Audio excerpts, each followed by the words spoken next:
కృష్ణములు అందరికీ వందనాలు. వాక్యంలోకి వెళ్దాం. అందరూ బైబిల్ తీసినట్లయితే యెషయా గ్రంథం 54వ అధ్యాయం. యెషయా గ్రంథం 54వ అధ్యాయం.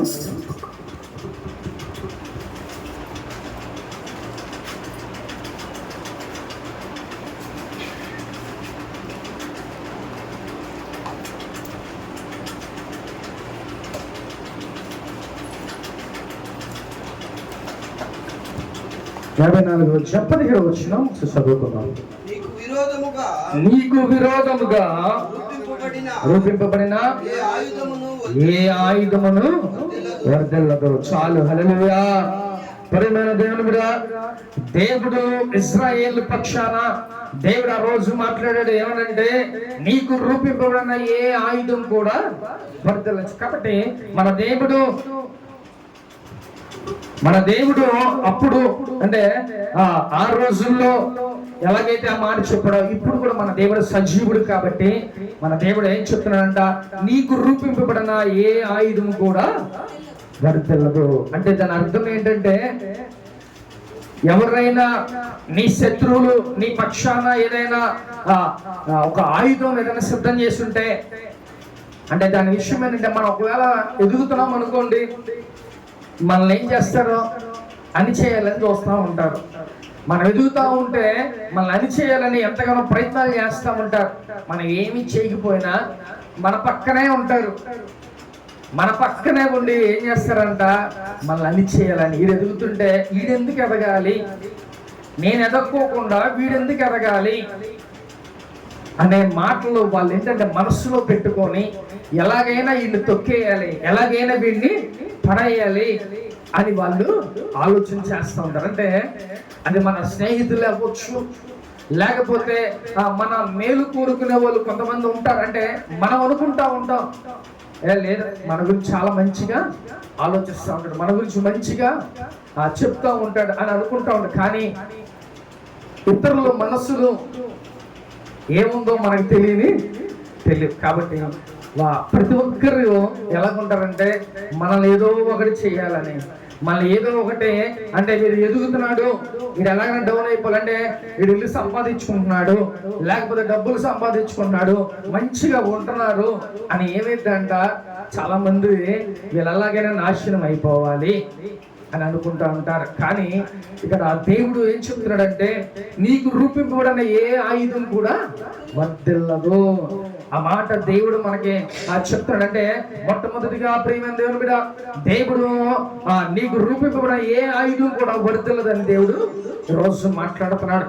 అంటే నీ పక్షాన ఏ ఆయుధాలైనా అవని, నీ పక్షాన ఎంతమంది శత్రువులైనా నీకు తయారవని, ఎవ్వరు కూడా నీ పక్షాన ఎవ్వరు కూడా ఏ హాని కూడా నీకు చేయరు. హల్లెలూయా.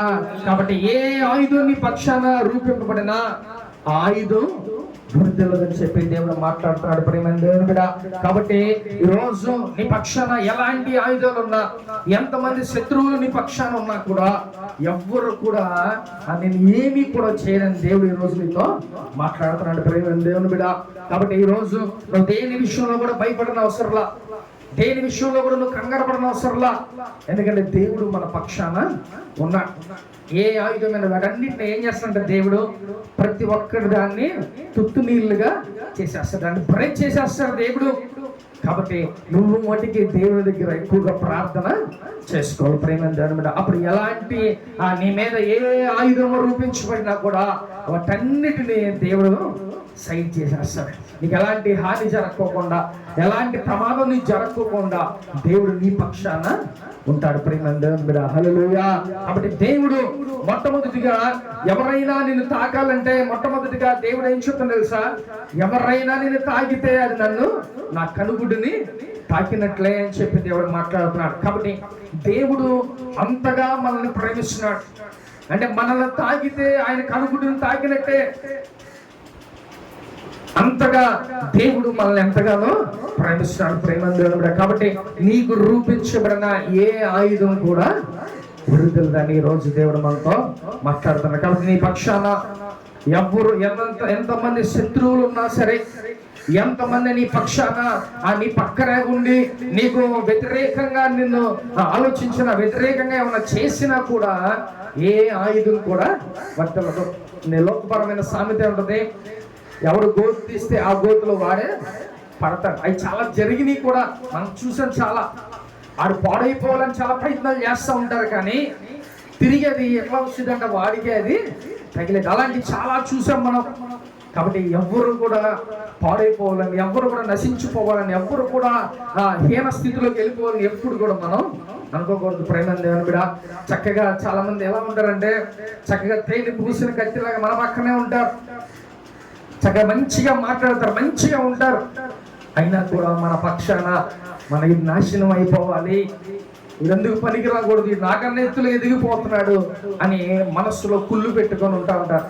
కానీ దేవుని బిడ్డలుగా మీ పక్షాన ఏ ఆయుధం కూడా వరదిల్లదు. ప్రేమ దేవుని బిడ్డ, దేవునిలో ఉంటే దేవుడు చక్కగా అంచులంచులకి మిమ్మల్ని ఆశీర్వదిస్తారు. ఒకసారి దేవుడు ఆశీర్వదించడం మొదలు పెడితే ఎవ్వరు కూడా అడ్డుకోవడానికి వెళ్ళారు. యోబు చక్కగా ఆయన ఆశీర్వదిస్తే సాతాను గడు కూడా వాడిని టచ్ చేయలేకపోయాడు. ఎందుకని దేవుని యొక్క కంచె ఉంది. చక్కగా ఆ యొక్క కంచె ఉండబట్టి ఆయనకి, తన ఆస్తికి, తన కుటుంబానికి అంతటికీ కంచె ఉంది కాబట్టి సాతాను గడు కూడా ముట్టుకోలేకపోయాడు. సాతాను గడు ఎప్పుడైతే దేవుని దగ్గరికి వెళ్ళి ఆ కంచెను తీసి చూడు అని అడిగితే, ఎప్పుడైతే వన్స్ ఆ యొక్క కంచెని తీసాడో దేవుడు, అప్పుడు తనకంత నష్టం వచ్చేసింది. కాబట్టి ప్రేమ దేవుని కూడా దేవుని యొక్క కంచె మనకి ఉండాలి, దేవుని యొక్క కాపుదల మనకు ఉండాలి. నువ్వు దేవుడు మంచిగా నువ్వు ఎదిగితే దేవుడు చక్కగా నీ ఎందు నువ్వు వర్ధిల్లాలని ఆలోచిస్తాడు, నువ్వు ఆశీర్వదించుకోవాలని ఆలోచిస్తూ ఉంటాడు దేవుడు. అంతేగాని ఎవరు ఎన్ని ప్రయత్నాలు చేసినా, ఏమి చేసినా కూడా ఏది కూడా నీ దగ్గరికి జరిచాడు. దేవుడు నేను ఒక హైట్స్ లో ఉంచాలనే ఒక ప్లాన్ అనుకుంటే ఎవ్వరు కూడా ఆపలేరు. నీ యొక్క జీవితంలో, నీ ప్రణాళికలో దేవుడు ఆల్రెడీ ఒక వ్యక్తి గురించి నువ్వు ఈ స్థితిలో నువ్వు ఉంటావు, నువ్వు ఒక ఉన్నత స్థితిలో ఉంటావు అని ఉంటే దాన్ని ఇక దేవుడు ఆయన ప్లాన్ చేసిన దాన్ని ఎవ్వడు కూడా దాన్ని తారుమారు చేయలేదు. సాతాను కూడా అడ్డుకుంటాడు, అది కానీ కొంతవరకే ఉంటది. కానీ దేవుని ప్లాన్ ని పాడు చేయాలంటే అది మనుషుల వల్ల అవ్వదు, లేకపోతే సామాన్య మనుషుల వల్ల అవ్వదు, కానీ సాతాను వల్ల కూడా అది అవ్వదు. ఒకసారి నేను దేవుడు ఆశీర్వదించాలని అనుకుంటే, ఆయన మొదలు పెడితే ఇంకా అది ఎవ్వరు కూడా ఆపే ప్రయత్నాలు కూడా అది వర్తిల్లదు. ఇక ఏ ఆయుధం కూడా మన పక్షాన ఏది కూడా మన టచ్ చేయని కూడా టచ్ చేయదు. కాబట్టి మనం కూడా అనేక మందిని నమ్ముతా ఉంటాం, నీ స్నేహితులు అవ్వచ్చు, బంధువులు అవ్వచ్చు, ఇరుగు పొరుగు అవ్వచ్చు, ఎవరినైనా. కానీ వాళ్ళ మనసులో ఏముందో మనం ఎరిగే వాళ్ళం కాదు. నీ మనసులో ఏముందో ఎవరికి తెలిసింది కదా. కాబట్టి దేవుడు ఆయన పక్షాన నువ్వు కానీ చక్కగా యథార్థంగా నువ్వు ఆ దేవునిలో నువ్వు ఎదగలిగి నువ్వు దేవునిలో నువ్వు కొనసాగిపోతా ఉంటే ఎన్ని ఆయుధాలు నీ పక్షాన వచ్చినా అవన్నీ కూడా దేవుడు తప్పించేస్తాడు, నిన్ను క్షేమంగా దేవుడు ఉంచుతాడు. కాబట్టి దేవుడు అలాంటి ఇజ్రాయేల్ ప్రజలకి ఏ ఆయుధం కూడా నీ పక్షాన వర్తిల్లదు అని దేవుడు మాట్లాడిన దేవుడు ఈ రోజు కూడా ఆ దేవుడు మనతో మాట్లాడుతున్నాడు. నీ పక్షాన రూపింపబడిన ఏ ఆయుధాలు, ఏ మాటలైనా, ఎలాంటి ఆయుధాలైనా సరే వాటి అన్నింటి కూడా దేవుడు తుత్తునీలుగా చేసేస్తాడు. హల్లెలూయా. కాబట్టి ఈ రోజు నీ పక్షాన రూపింపబడిన ఏ ఆయుధమైనా, ఎలాంటి మాటలైనా, ఎలాంటివైనా సరే దేవుడు వాటి అన్నిటిని తొలగించబోతున్నాడు. హల్లెలూయా.